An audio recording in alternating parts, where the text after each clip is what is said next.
Peace. It's Bronzebird here with another video. Before I begin, like and subscribe. Thank you.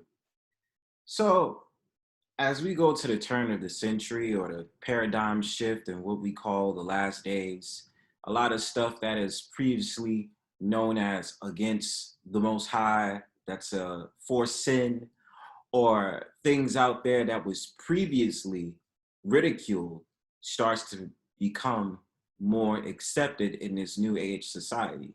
Now, my thing about it and my understanding on it as I try to develop more of a better relationship with the Most High is that you start to see things for what it is, or you start to see people for who they are. Now, men, I make this episode towards you because you must have an understanding the type of woman you're dealing with.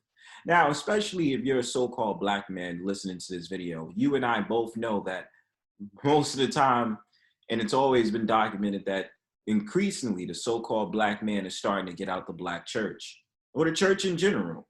He's starting to follow his own path. There are certain brothers out there that pick up the knowledge about Pan-Africanism, which involves more the African spirituality.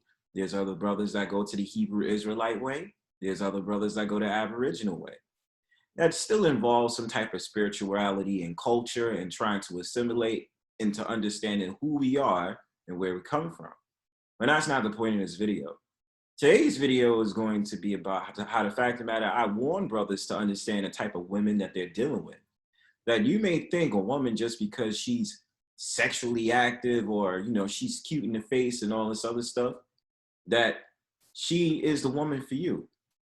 My understanding is, and especially on YouTube, you have a bunch of women out there that have no problem calling themselves witches, or the fact of the matter that they're very misguided into the point that they will do things like use attraction oils to make a man fall in love with her or infatuation with her. Now, my thing about it is that I'm not going to tell you you have to counter back by using some type of magic potion and this, that, and the third. But what's going on in your world when it comes to witchcraft is it's becoming more accepted. And later down the line, I'm going to show you an article from 2018 in which I remember, quite frankly, when I visited this famous retail store, Urban Outfitters, which they sold witchcraft accessories. So we're going to pay attention to this lady speak in this video. Pete.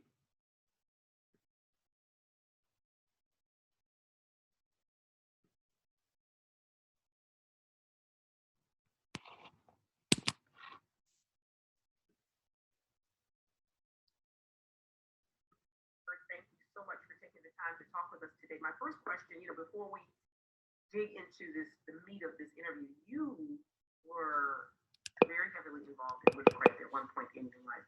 Just really quickly, for people who don't know your testimony, who don't know your story, how did you get involved in witchcraft?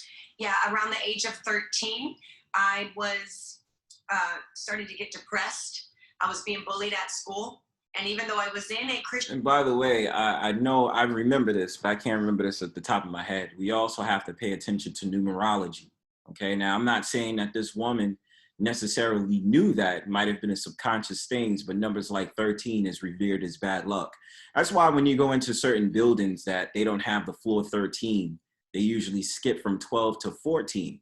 But that's just something I wanted to put out there because 13 is supposed to be revered as the bad luck number, in case some didn't know. Christian home, my parents did the best they could, but they were heavily on the side of just abuse. And so when you were in trouble, you were beat. And so I believe the enemy used that to come against my self-worth, who I thought I was. And I was so depressed, I just thought if I would die, life would be better for everybody else. And so during that time, I was connected with some girls, and I remember going to a sleepover, and they watched a movie called The Craft. And this movie came out around 1996, and it was about 4 witches who were in high school. And these witches were bullied and picked on, and their lives were kind of messed up, and they used witchcraft to control situations around them and to get what they wanted.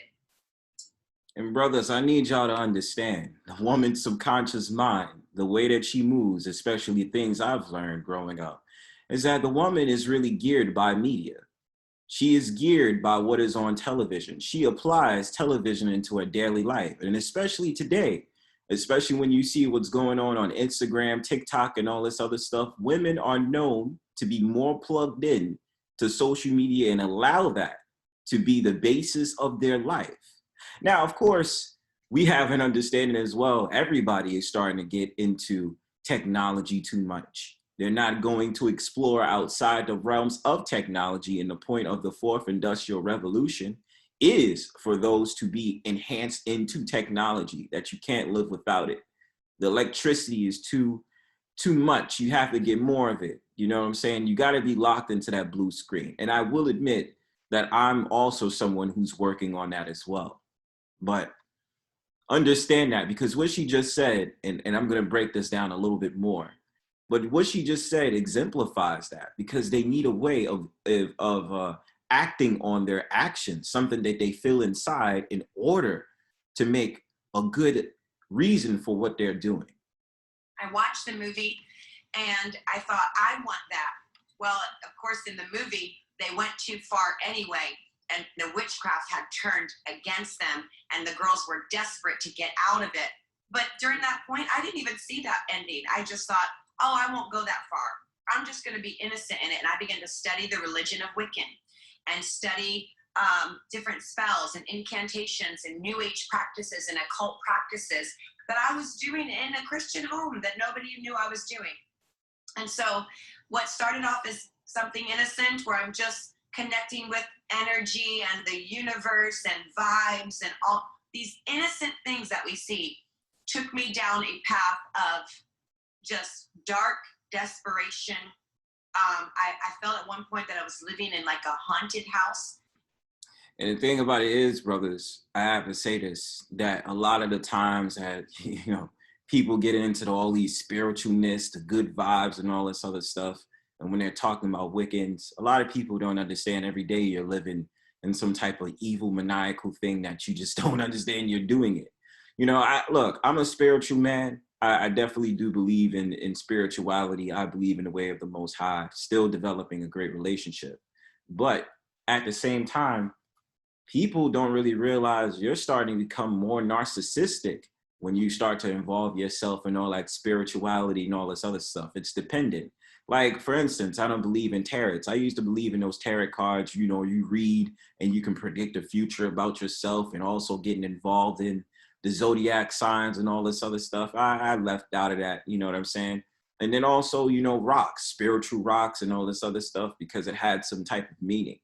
You understand? So my thing about it is, I'm not saying that completely if you meditate it is evil. I'm not going to say that certain spiritual practices is necessarily evil, but you have to understand, if you can make the comparison to Wicca, more than likely it's evil. And some of it's very hard to say, because you can use it for good uses, you can use it for bad uses, but I'm not convinced when people out there, women who come forward and say they're a witch, that they're a good witch, means something. I never believed that shit. And I believe witches have ulterior motives, and they can use whatever they can, especially towards you brothers, to have you entangled with them or trapped with inside them. You understand? Well, trapped to the mindset that you can't get enough of them. You understand? You become infatuated with them. You look at them like they're on an altar and you're praising them.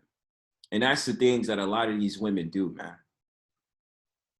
Because I was hearing scratches on the wall right next to me. I would feel a brush by me and be terrified that somebody is here in the room with me. Someone's watching me. I always felt like I was being watched.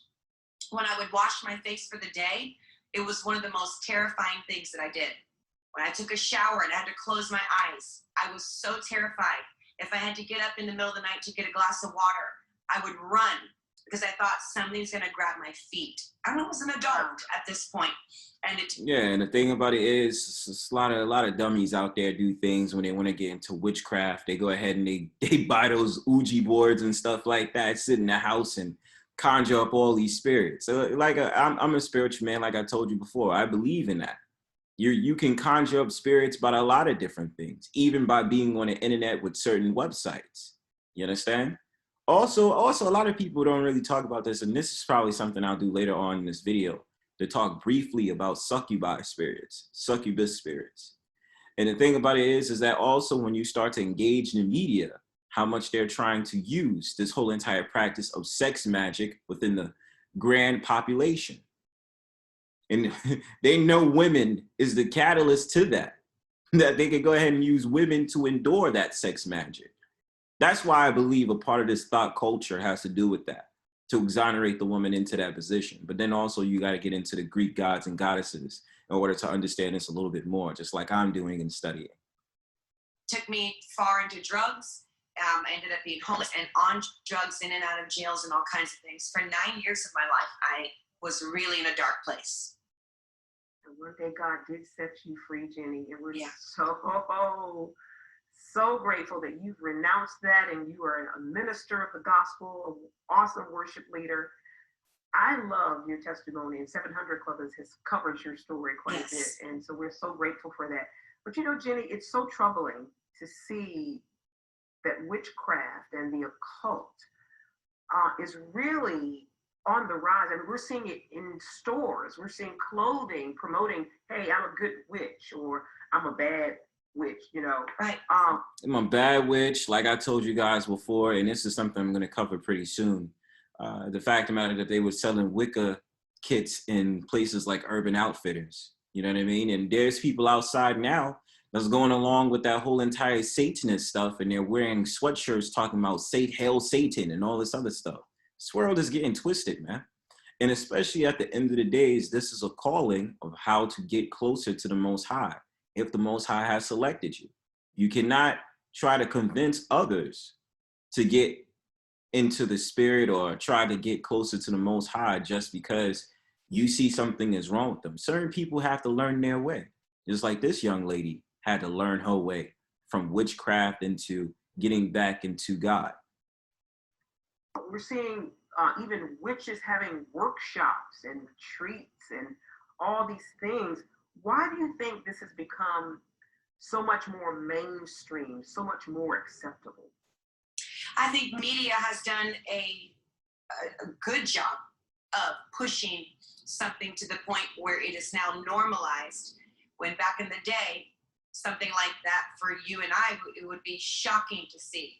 And now, because we have shows as early as, you know, daycare age, promoting witchcraft and sorcery, and it's okay, boys and girls, say these spell words with us.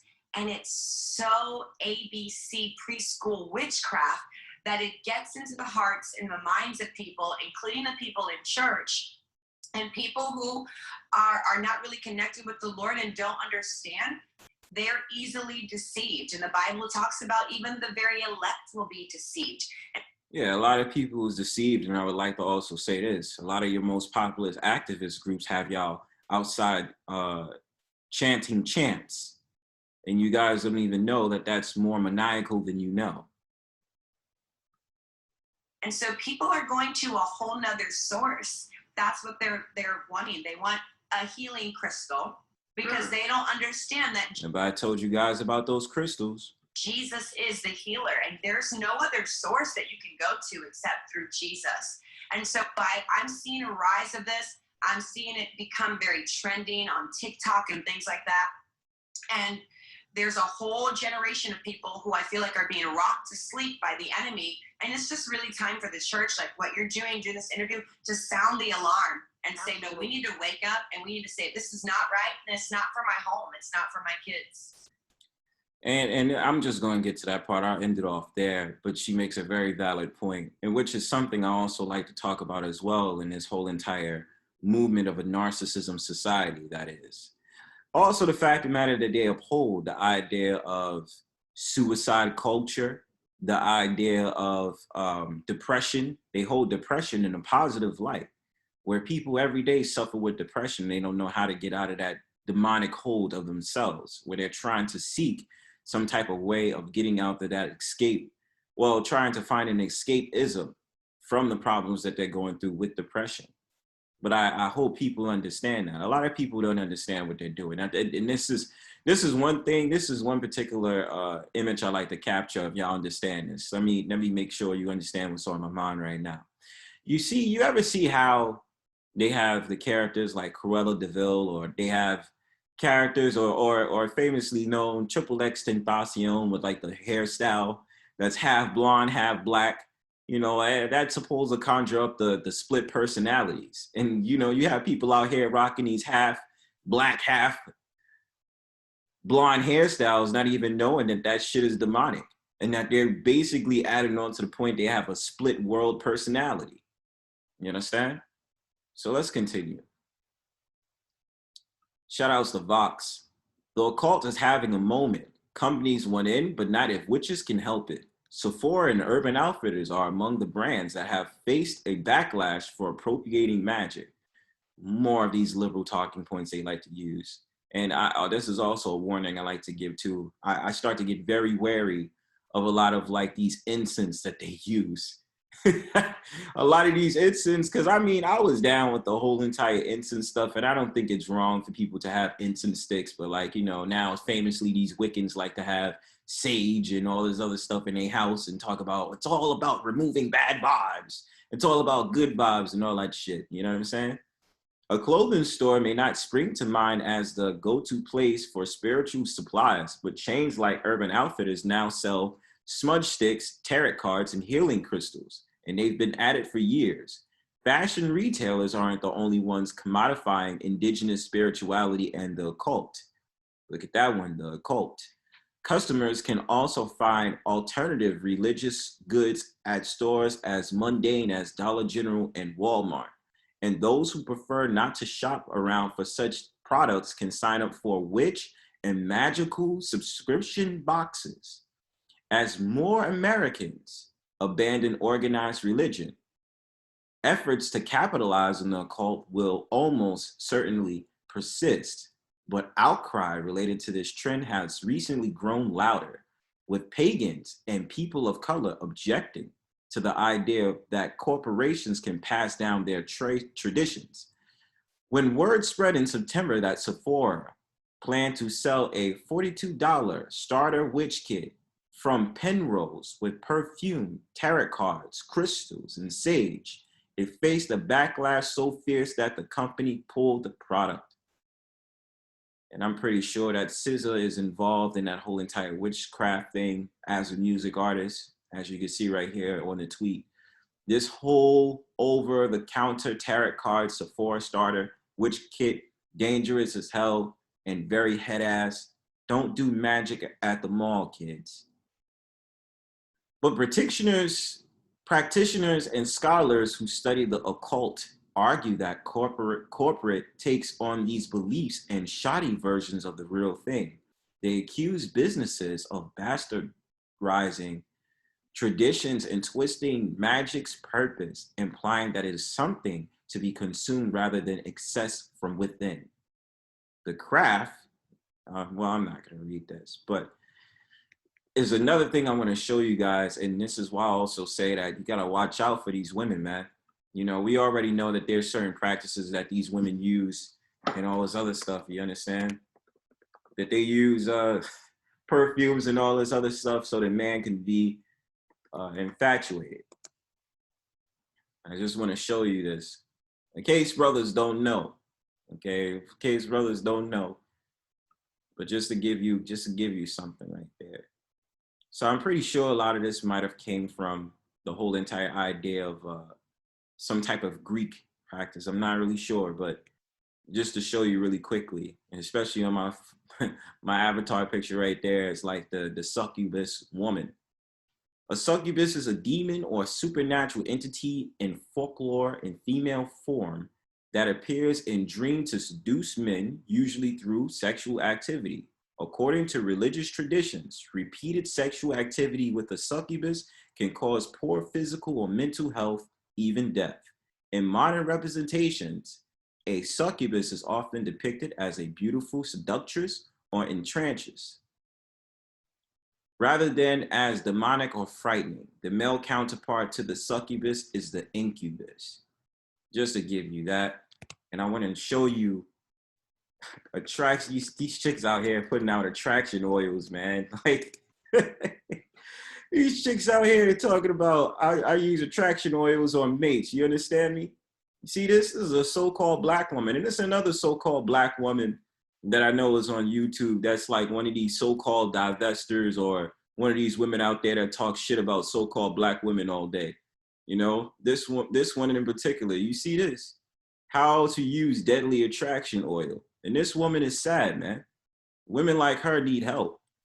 These are the type of women, and this is the thing. They know that they can flaunt their beauty in order to go ahead and get the man to be infatuated with them. You understand? This is why I tell brothers, you just gotta be careful. Now imagine you take this woman into your house. I'm not gonna play the video. Imagine you take this woman into your house, or you go to her house, vice versa. I don't know how it works, fellas. However you do it. You know, y'all about to get y'all freak on. You know what I mean? You start seeing this stuff on her bedroom, and they got attraction oils and stuff like that. You gotta be careful, man. These women out here are fucking crazy. They have ritual oils. They have all this other stuff. They have attraction oils for you fellas. So the point of this video is, I mean, just be very careful on the type of women you're dealing with, especially if they're cool with sitting up there saying that they're a witch. I wouldn't sit up there and deal with them. But of course, this comes with understanding that a lot of this comes from pressure, not being loved enough, not feeling like they are wanted by a family member, or, you know, all these different things. You understand? That some of them feel like they have to use something in order to combat against the abuse and the mental war games that they might have with a fellow family member or people at school and all this other stuff. You understand? Very weak-minded individuals. But otherwise than that, peace.